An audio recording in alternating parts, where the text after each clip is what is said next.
Kudu ngene kudu ngono digawa santai wae lo.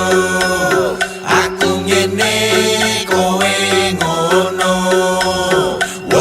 ora masalah bro. Arep ngene lah, arep ngono lah, bebas wae lah, ora masalah. Jok kakean ngurusi wong liya lah, penting tak gawe tetep obah. Ana sing seneng akeh sing sengit, kuwi mesti aku tetep komit. Aku ra wedi ra bakal pamit, kontro-kontro iki tetep tak angkit. Biyen cilik diulang ngaji, bahasan gede dadi rapper kemaki. Akeh sing meri lah ya wis mesti, Hirayan kill dari DJ wonten mriki. Kudu ngono digawa santai wae lo. Aku ngene kowe ngono ora masalah bro. Seko jaman G-Drive tekan seprene, melu penek sampe terus joko parkirane.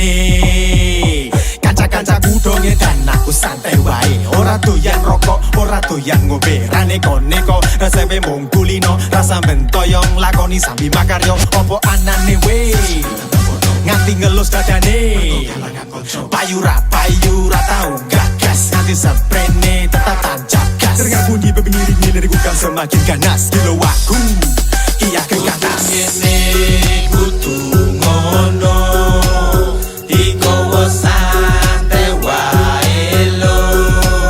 Aku ngene kowe ngono ora masalah bro.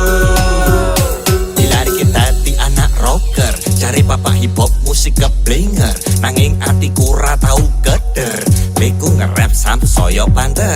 Sekon jahanam nganti CHF crew, biyen bujang saiki anakku telu. Musik wis dadi dalan uripku, isaku ngomong yo nganggo lagu. Esuk-esuk medhep